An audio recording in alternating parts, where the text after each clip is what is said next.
Le phénomène des ovnis est discuté depuis plusieurs décennies. Cependant, la plupart des conclusions restent plutôt théoriques que basées sur des faits. Il en va de même pour les cryptides, des créatures mystérieuses dont l'apparition a été enregistrée dans des rapports peu crédibles. En 1990, des prédateurs mystérieux sont apparus à Porto Rico, semblant tout droit sortis des pages des romans de Lovecraft. Ces créatures attaquaient principalement des moutons, des chèvres et des poules, laissant derrière elles des corps d'animaux dont il ne restait pas une goutte de sang. C'est pourquoi on les a surnommés Chupacabra, ce qui se traduit par « sucer le sang des chèvres ». Selon les témoignages des témoins, ces créatures d'1,50 m avaient un aspect plutôt hideux, avec des ailes comme celles des chauves-souris, des dents acérées et d'énormes yeux rouges.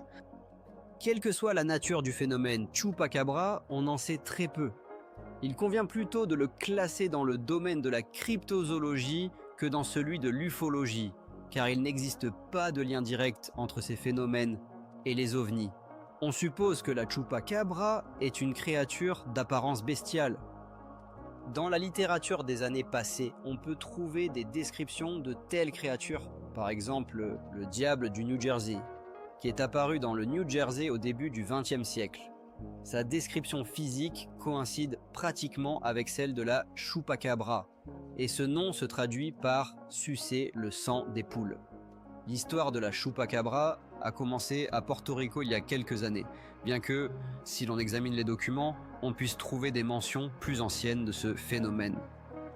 Dans les années 70, un homme nommé Sébastien Lamarche vivait sur l'île, fondateur du mouvement des ufologues. Il était architecte et une personne très éduquée. Lamarche a publié un livre dont la préface a été écrite par Heineck. Dans ce livre, de nombreux événements étranges se produisant dans cette région sont discutés, y compris une histoire curieuse des années 70 concernant une créature mystérieuse qui a ensuite été appelée le vampire Moko. La description de ce vampire et de la Chupacabra est absolument identique. Bien que dans l'histoire de la Chupacabra, beaucoup ait été imaginé par des personnes impressionnables, il ne fait aucun doute qu'il s'agit de la même créature. Quelque chose d'étrange se produisait réellement à Porto Rico, et cela a provoqué une réaction inappropriée de la société. La Chupacabra a reçu une excellente publicité dans les médias. Bientôt, des rapports à son sujet ont commencé à arriver du Mexique, où, grâce à plusieurs journalistes, la Chupacabra est à nouveau devenue le centre d'attention. Ensuite, les rumeurs à son sujet ont migré encore plus au sud et enfin au Chili, elles ont pris un caractère grotesque. Il aurait été découvert un nid de Chupacabra, dont les photographies sont immédiatement apparues sur internet et plus tard, un site spécial a été créé. La presse jaune chilienne a relayé ces rumeurs et a rapidement annoncé que le nid trouvé avait été détruit par une bombe. Un chercheur qui a passé beaucoup de temps à Porto Rico partage ses observations. J'ai parlé avec un grand nombre de témoins. Pendant plusieurs années, j'y ai mené des recherches sérieuses sur ce phénomène. Il y a eu des personnes qui ont vu cette créature de leurs propres yeux. Croyez-moi, il y a beaucoup de gens comme ça à Porto Rico. Ils disent que cette créature s'est volée, qu'elle se pose sur les toits des maisons de village et qu'elle terrorise le bétail. L'un des témoins les plus mémorables a été un policier portoricain qui a effectivement capturé cette créature après qu'elle ait attaqué son chien. Il l'a abattu avec son arme de service en utilisant une balle explosive. Malgré cela, la créature n'est pas morte et a réussi à s'enfuir. Sur les lieux de l'incident, du sang a été trouvé qui a été envoyé pour analyse au bureau de police de Porto Rico. La police a volontiers aidé le chercheur dans son travail, lui fournissant l'accès à tous les documents relatifs à cette affaire. Il est convaincu que cette créature existe réellement. On ne sait pas d'où vient cette créature ni quels sont ses véritables objectifs. Cependant, selon certains experts, sa principale mission consiste à collecter des échantillons pour des civilisations extraterrestres, y compris des analyses de sang et d'autres organes internes d'organismes terrestres. L'un de ces experts est Sébastien Lamarche, fondateur du mouvement ufologique à Porto Rico. Il exprime son opinion. Je crois que cela existe vraiment. Lamarche fait référence à l'histoire portoricaine du vampire Moka. qui est étayé par des faits réels et des témoignages de vétérinaires.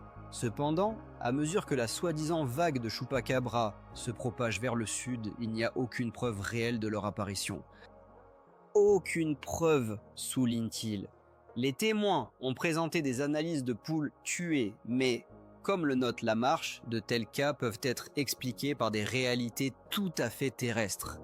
Et il n'y a rien de surnaturel à cela. Pour mener des recherches sérieuses, des preuves matérielles irréfutables sont nécessaires. Dans l'histoire des Chupacabras, il n'y en a pas. À la fin des années 90, le phénomène des Chupacabras est devenu de plus en plus connu dans les cercles ufologiques. Bien que le lien entre les prédateurs mystérieux et les ovnis n'ait pas été prouvé, des rapports sur un nouveau phénomène inhabituel ont commencé à apparaître. Dans la ville de Virginie, située à 300 km de Rio de Janeiro, l'un des événements les plus curieux des années 90 a été enregistré. En janvier 1996, des policiers ont capturé des êtres mystérieux et de nombreux témoignages ont été fournis, tant par des témoins occasionnels que par des fonctionnaires de la police brésilienne. 3 écolières brésiliennes ont remarqué près d'un mur une étrange créature ressemblant à un personnage d'un film de science-fiction. Il est probable qu'elle se cachait des humains. Peu après, une patrouille de police est arrivée sur les lieux avec des filets. Le même jour, mais à un autre endroit, une autre créature similaire a été capturée. Elles ont été envoyées dans 2 hôpitaux différents où des médecins ont effectué des examens approfondis. L'une des créatures est morte et l'autopsie de son corps a été réalisée par le docteur Baden Paul Harris. Bien qu'il n'existe pas de preuves documentaires, Lamarche est convaincu que c'était bien lui. Les détails de cette histoire sont apparus dans de nombreux journaux et livres d'auteurs brésiliens. Ajoute-t-il, notant que ce cas extraordinaire peut à juste titre être qualifié de Roswell brésilien. La seule différence est que cette histoire s'est produite très récemment, et il existe de nombreux témoignages corroborant l'authenticité de cet événement. Cependant, l'explication officielle était quelque peu étrange. Il s'agirait de nains, d'une naine enceinte et de son mari, qui tentaient de se protéger de la pluie. Bien sûr, cette explication farfelue des autorités brésiliennes semble tout simplement ridicule, déclare Lamarche. Il se souvient également que l'histoire à Virginie s'est produite en 1996. Les premiers rapports ne contenaient que les témoignages des 3 filles d'un quartier pauvre qui avaient rencontré l'étrange créature. En principe, cela pourrait être vrai, note-t-il. Les filles ont été interrogées à plusieurs reprises et John Mack lui-même a mené un interrogatoire avec elles. Tous étaient convaincus que les filles étaient tout à fait sincères, bien que le jour de l'incident, elles aient été dans un état de choc. La créature qu'elles ont vue n'était pas vêtue. À partir de ce moment, l'histoire prend un tournant absolument fantastique. Continue Lamarche.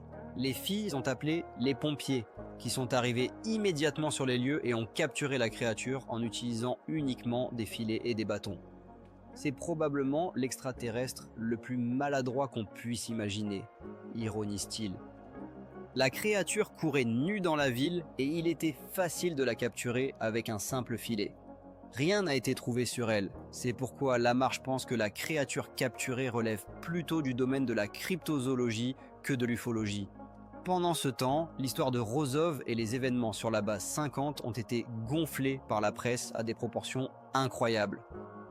À cette époque, de tels cas se produisaient dans chaque pays, et Lamarche se souvient comment la Pologne et le Chili se sont empressés de faire état d'événements similaires. L'histoire des monstres de Virginie est devenue célèbre, malgré le fait que la plupart des rumeurs sont restées des rumeurs. Les témoignages de 3 filles effrayées ont attiré l'attention, et bientôt, de nombreux autres témoignages se sont ajoutés. On parlait d'une soucoupe volante, d'une autopsie d'extraterrestres dans une clinique locale, tout le nécessaire. Cependant, selon les données disponibles, aucun de ces témoignages n'a été confirmé par des faits irréfutables. Les ufologues brésiliens se sont retrouvés dans une situation délicate, car maintenant, ils avaient leur propre histoire, une soucoupe volante et un monstre en étant sorti. On avait l'impression que notre planète était envahie par des monstres issus de cauchemars, tels que le chupacabra et le monstre de Virginie. Dans ce contexte, il convient de prendre au sérieux les contes de lutins, de démons et d'autres créatures mythiques. Néanmoins, dans toutes ces histoires de créatures inconnues, il existait un sérieux problème. Il n'y avait pas de preuves matérielles irréfutables, à part de nombreux témoignages plus ou moins plausibles de témoins. Les documents officiels confirmant ou infirmant l'existence de ces créatures faisaient également défaut. Personne n'avait vu de photos ou de vidéos où elles auraient été capturées. Lorsque les premières rumeurs sur le chupacabra sont apparues, le vétérinaire portoricain Carlos Soto a confirmé que certains animaux avaient été tués par un prédateur inhabituel, jamais vu auparavant dans cette région. Malheureusement, une enquête approfondie n'a jamais été menée et les monstres portoricains sont restés pendant longtemps une énigme zoologique. Chaque année, des centaines d'animaux de compagnie meurent aux États-Unis, au Canada et dans les pays européens. Dans la plupart des cas, leurs morts sont attribuées à des attaques de loups, de coyotes ou de grands prédateurs à plumes. Cependant, certains incidents ne sont pas si facilement explicables. Par exemple, sur les corps des animaux tués, il manque l'anus, les organes reproducteurs, les yeux ou les oreilles, et on a l'impression que ces parties du corps ont été retirées chirurgicalement. Il y a même eu des cas où l'on a trouvé des corps complètement exsangues. Ces incidents inhabituels ont conduit certains à penser que des extraterrestres pourraient être impliqués. Le phénomène de la mort des animaux suscite un grand intérêt. Il est connu que l'Institut national de recherche scientifique des États-Unis a mené des études sérieuses sur ce phénomène mystérieux. Au cours de l'expertise des corps, des preuves matérielles ont été rassemblées, y compris des incisions inhabituelles documentées sur les corps des animaux qui ont peut-être été faites à l'aide d'une source de haute température, telle qu'un laser. Sur les carcasses, aucune trace de prédateur ordinaire n'a été observée. Et il est supposé que les corps ont subi un traitement spécial. Ce que tout cela signifie reste flou. Au cours de 3 années de travail sur les mystères des ovnis, l'auteur s'est à plusieurs reprises adressé au ministère britannique de l'Agriculture pour déterminer s'il y avait eu des cas similaires dans le pays. Il s'est avéré que de tels cas avaient effectivement eu lieu, mais l'auteur estime que ces histoires sont liées à une autre énigme inexplicable, les soi-disant chats sauvages, qui seraient présents en Grande-Bretagne. Des lynx, des léopards et même des lions ont été mentionnés, et les cas connus de morts mystérieuses d'animaux ont toujours été associés à cette histoire. Parfois, ils pouvaient être expliqués par des attaques de chiens sauvages ordinaires ou de loups, mais des études détaillées en Angleterre n'ont jamais été menées. Tant que tout cela reste un mystère, l'auteur ne peut proposer aucune explication. Personnellement, il considère que la mort mystérieuse des animaux est tout aussi déroutante pour les chercheurs que le phénomène OVNI. Ces cas se produisent depuis plusieurs années, et le premier phénomène de ce type a été enregistré en 1967 lorsqu'un enfant a péri.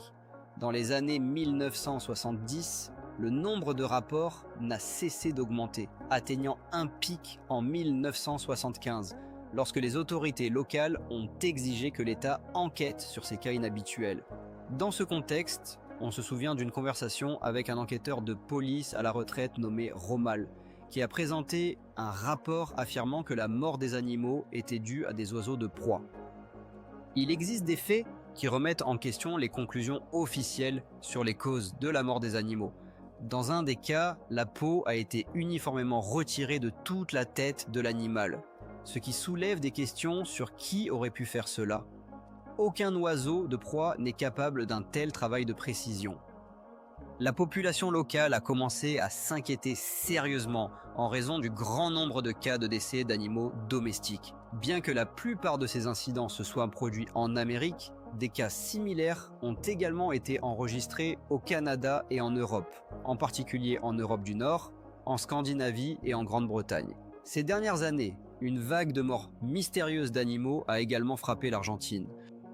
Les autorités ont tenté de blâmer des rongeurs sauvages, mais une telle déclaration suscite des doutes. Selon l'une des théories, la cause de la mort du bétail serait des essais d'armes militaires secrètes. Cependant, comme l'affirme un des experts, cela est peu probable.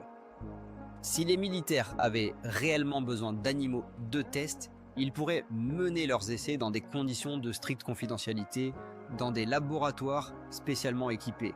Il existe également une théorie selon laquelle la mort des animaux serait orchestrée par les militaires afin d'accuser les extraterrestres. Cette explication, selon l'experte, n'a pas de fondement. Il note que les cas de décès d'animaux coïncident effectivement dans le temps avec l'apparition d'objets volants non identifiés dans certaines régions. Néanmoins, malgré sa popularité, la théorie de l'intervention extraterrestre n'a pas de preuves documentaires. Certains chercheurs tentent d'établir un lien entre la mort des vaches et les ovnis qui ont été aperçus dans cette zone la veille. Cependant, de telles coïncidences se produisent extrêmement rarement. L'expert qui a mené 2 ou 3 études sur des cas similaires, admet qu'il n'a pas d'explication à ce phénomène mystérieux. Les propriétaires de bétail étaient en panique et ne pouvaient pas comprendre les raisons de la mort de leurs animaux. N'étant pas vétérinaire, l'expert s'est tourné vers des spécialistes au Canada. Selon eux, la cause pourrait être soit des maladies infectieuses, soit des attaques de prédateurs. Ils n'ont vu dans les faits proposés rien de mystérieux. Un des chercheurs sérieux, travaillant au Brésil et ayant de l'expérience dans ce domaine, a examiné de nombreux cadavres d'animaux et estime que derrière tout cela se cache quelque chose de plus que l'agression d'un prédateur terrestre. Cependant, il ne pense pas non plus qu'il faille chercher des liens avec l'ufologie. Bien que ce phénomène représente un intérêt, son étude nécessite l'implication de pathologistes professionnels. À ce jour, l'étude de ce phénomène est principalement menée par des ufologues qui ne possèdent pas de connaissances spécialisées en matière de vétérinaire ou d'anatomie pathologique. L'expert estime que ce sont justement les spécialistes de ce domaine qui pourront fournir des réponses plus autorisées. Si la mort du bétail est réellement causée par des humains, il est peu probable que les raisons se trouvent dans des rituels cultuels. En considérant la théorie d'une opération militaire ultra secrète soutenue par le gouvernement, il faudrait trop de fantaisie. Par exemple, on pourrait supposer que des agents d'une organisation secrète ont préparé une série de tests complexes pour étudier l'effet d'un certain gaz qui sera utilisé à l'avenir lors d'une attaque chimique ou bactériologique. Supposons qu'une certaine substance ait été pulvérisée sur le terrain. Dans quelques jours, une unité spéciale a commencé à collecter des échantillons de peau des animaux morts. Ce plan paranoïaque n'est peut-être pas aussi fou qu'il y paraît au premier abord. Récemment, des documents secrets des archives du FBI ont été rendus publics, affirmant que de fortes doses d'atropine, un puissant tranquillisant, avaient été détectées dans le sang des animaux décédés. Selon une autre version, des tests étaient effectués sur les animaux pour évaluer l'effet de la vitamine B12 ou d'autres toxines sur le système lymphatique. Bien que ces théories puissent sembler farfelues, tous les documents officiels semblent suivre une instruction unique.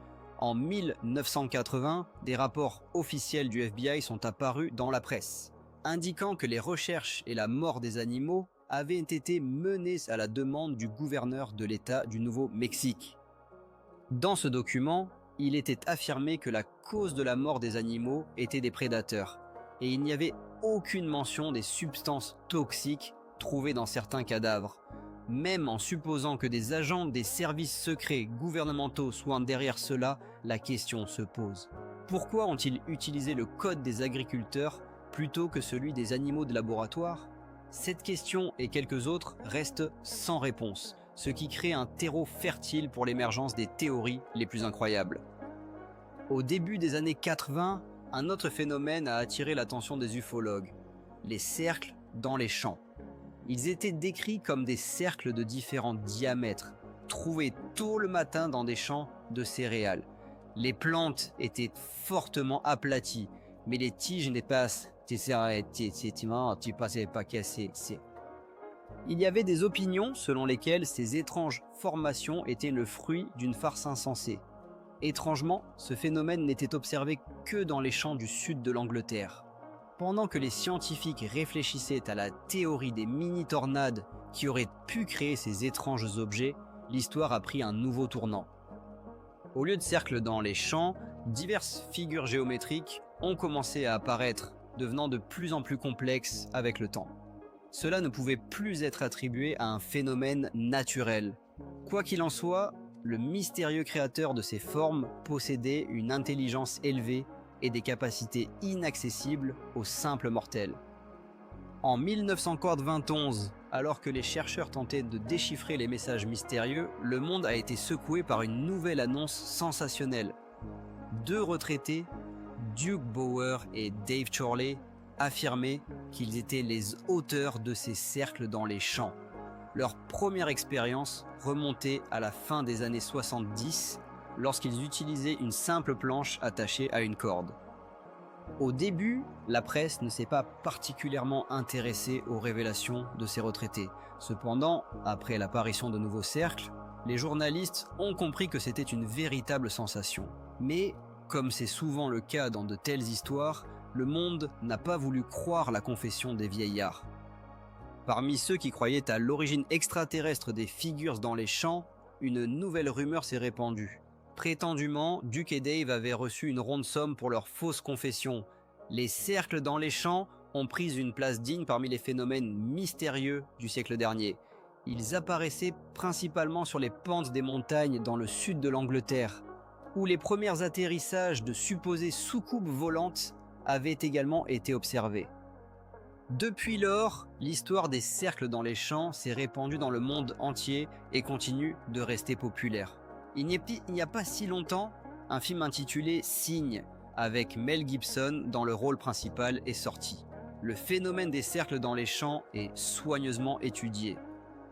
Un des chercheurs qui a passé environ 2 ans à étudier ce phénomène dans le sud de l'Angleterre et en Suède affirme que le plus important dans cette énigme est que ces cercles n'ont pas d'origine naturelle et naturelle.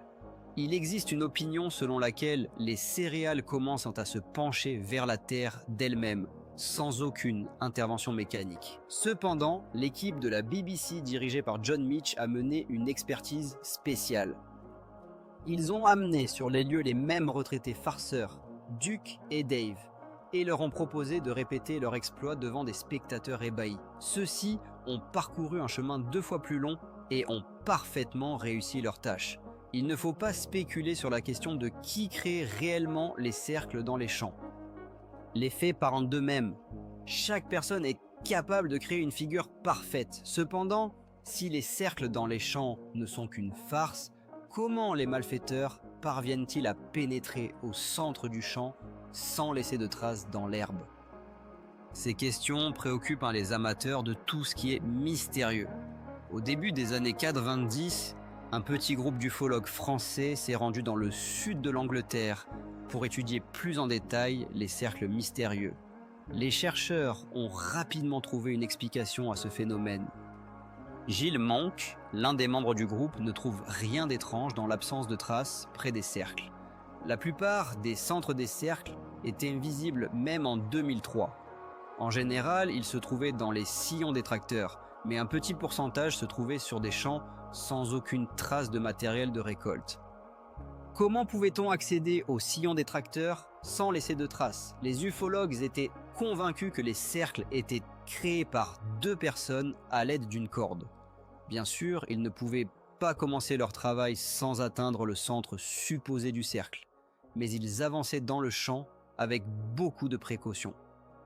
Il est enregistré sur la pellicule qu'avec une certaine prudence, une personne peut traverser un champ sans laisser de traces. Cependant, de nouveaux cercles sont rapidement apparus et les chercheurs ont remarqué que ceux qui les créaient n'étaient plus aussi prudents. Apparemment, les gens étaient pressés et, sans réfléchir, laissaient des empreintes. Arrivés au centre, ils pouvaient créer des figures complexes. Les ufologues ont trouvé de telles empreintes dans des champs de blé et les ont soigneusement examinées. Quelqu'un a traversé le champ avec précaution, écrasant plusieurs tiges en plein centre du cercle. Cependant, la partie centrale du cercle était grande, et les chercheurs devaient déterminer d'où le travail avait commencé. Le rayon d'action était caché sous le blé aplati, et peu importe combien ils essayaient, ils ne parvenaient pas à le trouver. Finalement, ils ont néanmoins découvert le point de départ initial de l'inconnu créateur des cercles. Peu à peu, Les ufologues sont devenus de véritables professionnels dans la détermination du centre du cercle. Ils pouvaient le désigner avec précision simplement en marchant sur le champ. Selon leurs estimations, dans 95% des cas, ils avaient raison, bien qu'aucune statistique précise n'ait été tenue. De temps à autre, le centre se révélait légèrement décalé, et ces cas exceptionnels sortaient de leur logique.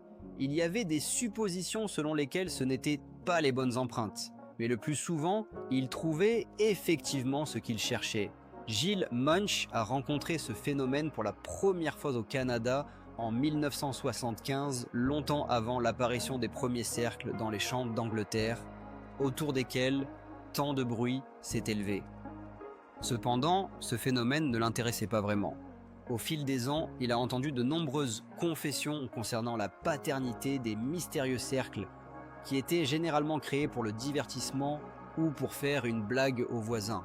Au début des années 70, une série d'événements inexpliqués s'est produite au Manitoba, y compris des rapports d'atterrissage de soucoupes volantes, après quoi des tiges pliées restaient sur place.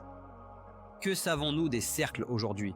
Ce sont des figures géométriques plus ou moins correctes, faites d'herbes aplaties, se rencontrant principalement dans les champs en Angleterre. Il existe une théorie reliant ce phénomène au phénomène des ovnis, mais il y a peu de preuves réelles à ce sujet. Créer délibérément des figures géométriques parfaites dans les champs est assez difficile, mais en principe, un homme est capable de le faire. Il y a beaucoup de preuves à cela, et les farceurs du monde entier avouent leurs méfaits, racontant en détail comment ils ont réussi à le faire. C'est pourquoi, selon Gill Munch, le phénomène des cercles dans les champs ne devrait pas être associé à l'objet d'étude de l'ufologie. Pour prouver que les cercles dans les champs sont un phénomène exceptionnel nécessitant une étude sérieuse, certains ont cité les mots du biophysicien américain Levengood, qui a découvert une différence significative entre les plantes à l'intérieur et à l'extérieur du cercle. Immédiatement après la reconnaissance de la réalité de l'existence des cercles dans les champs, beaucoup ont commencé à douter de l'objectivité et des méthodes scientifiques du chercheur. Les partisans de la théorie de l'origine extraterrestre des cercles se réfèrent constamment au travail du docteur Levengood, qui affirmait que les tiges à l'intérieur et à l'extérieur du cercle diffèrent au niveau moléculaire, ce qui signifie qu'elles poussent différemment. Cependant, malgré cela, il existe de nombreux témoignages indiquant que l'expertise a été réalisée de manière prévisible. Les experts ont toujours pu déterminer quel brin d'herbe appartenait au cercle et lequel se trouvait en dehors de celui-ci. En parlant de cela, le chercheur exprime son doute. Je croirais davantage à ce qu'on appelle l'expertise à l'aveugle, lorsque les scientifiques tirent des conclusions sans savoir d'où provient tel ou tel échantillon. Il se souvient d'un cas de l'histoire des sciences lorsque les scientifiques sont d'abord déclaré que l'homme avait 48 chromosomes, puis ont modifié ce nombre à 46 et après un nouveau comptage sont revenus à la valeur initiale. Je veux dire que les scientifiques, tout comme les simples mortels, voient souvent seulement ce qu'ils veulent voir. Ils sont également sujets à l'erreur. Dans l'étude du phénomène des cercles dans les champs, peu de scientifiques ont pu revendiquer leur neutralité. La plupart ont adopté une position claire. Soit ce sont des sceptiques qui voulaient prouver que les cercles ne modifient pas la structure moléculaire des céréales, soit des partisans de la théorie des ovnis, affirmant le contraire. Selon le chercheur, une expertise fiable des cercles n'a pas été réalisée, bien qu'il pense que cela n'a probablement rien changé de fondamental. Il n'y a absolument aucune différence entre les céréales à l'intérieur et à l'extérieur des cercles, bien que certains cercles aient une histoire d'apparition plutôt inhabituelle. Il ajoute qu'il serait plus enclin à faire confiance aux résultats de l'expertise s'il pouvait la considérer comme scientifique et non biaisée. Comme dans le passé, nous trouvons des défauts dans les cercles, mais maintenant, nous n'y prêtons plus attention. Si c'est vraiment l'œuvre d'une intelligence extraterrestre, il serait logique d'attendre des formes géométriques parfaites, ce qui n'est pas le cas de la plupart des cercles. Le chercheur souligne qu'avec l'utilisation des technologies modernes, la création de tels cercles semble tout à fait possible. il serait beaucoup plus inhabituel que les tiges soient pliées au sommet et non à la base. Ou, disons, si les céréales étaient pliées dans différentes directions. Cela est en réalité pratiquement impossible à réaliser, du moins en utilisant la technique de terrain la plus ordinaire et des dispositifs domestiques. Il note également que si les créateurs des cercles utilisaient une technologie extraterrestre, ils auraient créé des formes beaucoup plus complexes qui ne laisseraient aucun doute sur leur origine extraterrestre. De nos jours, de moins en moins de chercheurs croient à la théorie de l'origine extraterrestre des cercles dans les champs. Les technologies humaines ont fait de grands progrès et elles peuvent tout à fait être utilisées pour créer des figures peu crédibles. Même les films prétendument montrant le processus de création des cercles par quelque chose d'inconnu se sont révélés être de simples falsifications. Cependant, si ce n'est qu'une farce, pourquoi les gens auraient-ils besoin de plaisanter de cette manière ? Le chercheur conclut que c'est simplement de l'art de la Terre, où les artistes se font concurrence en créant des formes de plus en plus sophistiquées dans les champs. On rencontre effectivement des formes très inhabituelles au design incroyable, ce qui suggère une compétition créative entre des groupes scolaires ou universitaires. Créer des cercles dans un champ ne nécessite pas de dépenses de temps particulières. Les étudiants pourraient facilement créer des figures mystérieuses dans les champs de blé pendant les vacances d'été en utilisant seulement des connaissances de base en géométrie et en mathématiques ainsi qu'un peu de compétences organisationnelles. Il n'est pas nécessaire d'être un génie pour le faire. En Angleterre, les compétitions entre universités ont toujours été populaires et par conséquent, les cercles dans les champs peuvent être considérés comme une compétition créative dans le domaine de l'art de la Terre. Parmi ceux qui ont avoué avoir créé de telles figures, il y avait Doug Boer et Dave Chorley, suivis par d'autres groupes artistiques tels que la bande de Bill Bailey et Merlin et compagnie. Cette information est devenue connue de la grande presse britannique. En novembre 2000, l'informaticien Maddie Williams a été le premier à être condamné à une amende pour les dommages causés aux agriculteurs en raison de son intervention artistique dans les champs. La gloire, comme on le sait, exige des sacrifices. Passant à un autre sujet, non loin des îles Bermudes, entre la Floride et Porto Rico, se trouve un mystérieux triangle connu sous le nom de Triangle des Bermudes.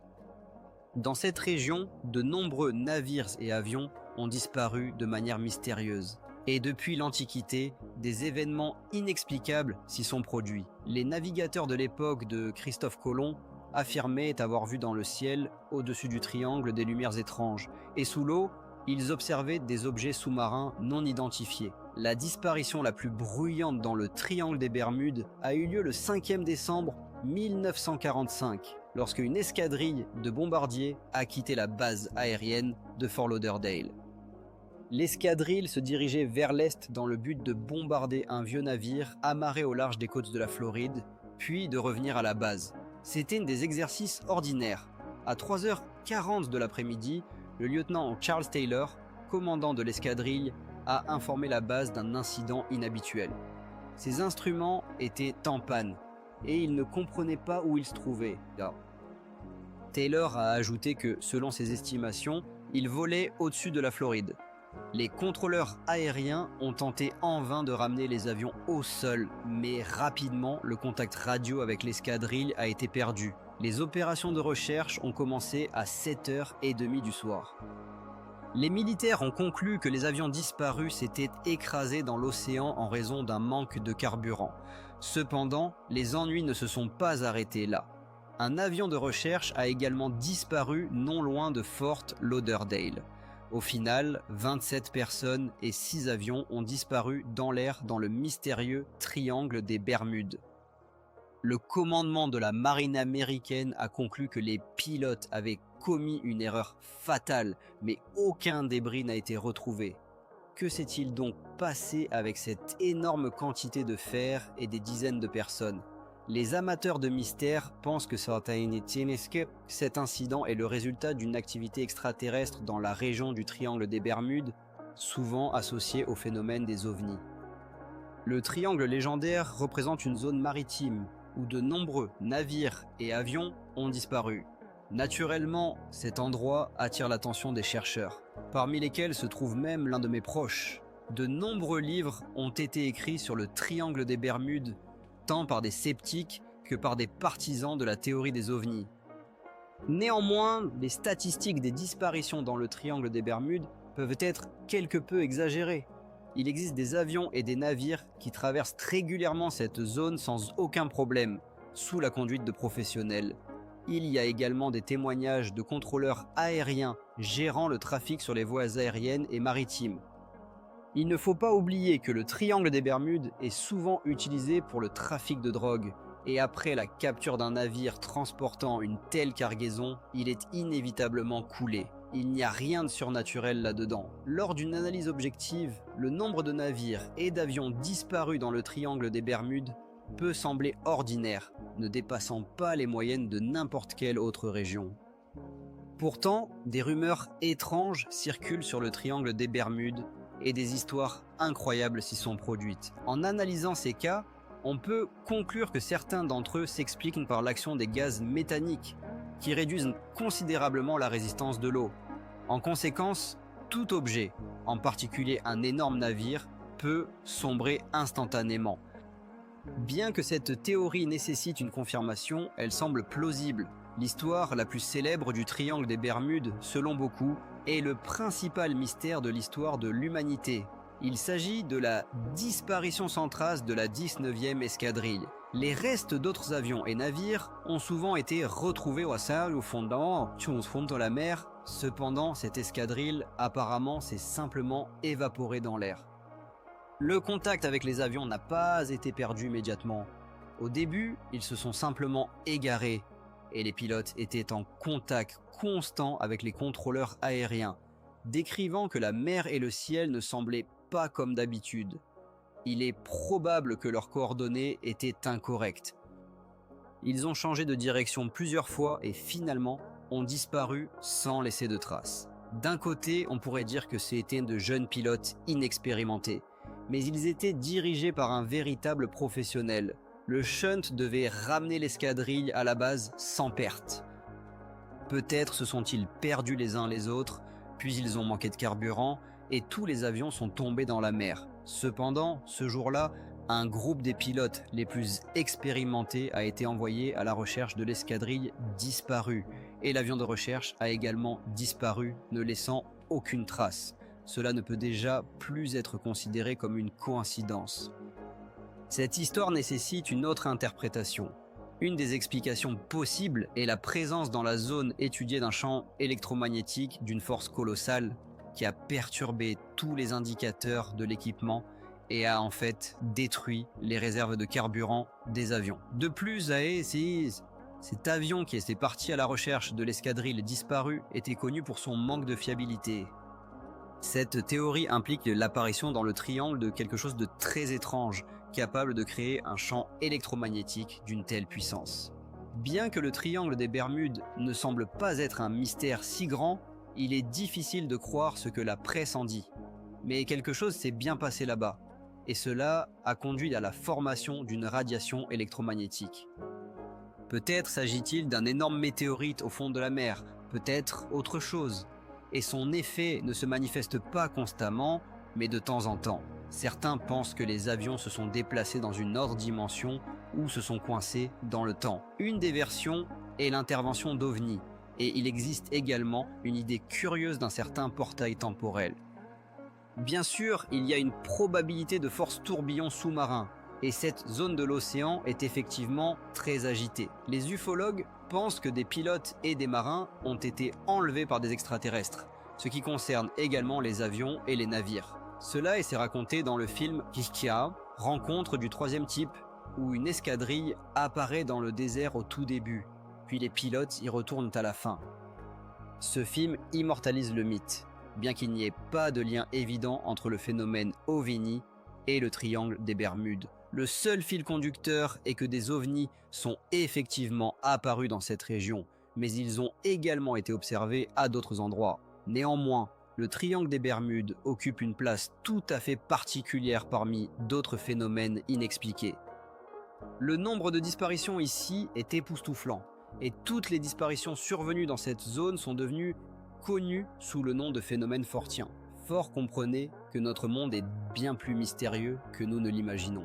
Les étrangetés décrites par Charles Fort n'ont peut-être rien à voir avec les ovnis.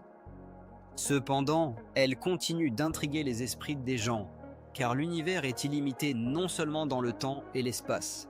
Il existe de nombreuses lois inconnues et des faits inexpliqués dans le monde, et les histoires infinies sur les étrangetés et les mystères ne font que confirmer cela. Les ovnis, les faits et les falsifications sont un sujet qui continue de susciter de l'intérêt. L'exploration du phénomène mystérieux des ovnis ouvre des portes à des réflexions sur l'avenir.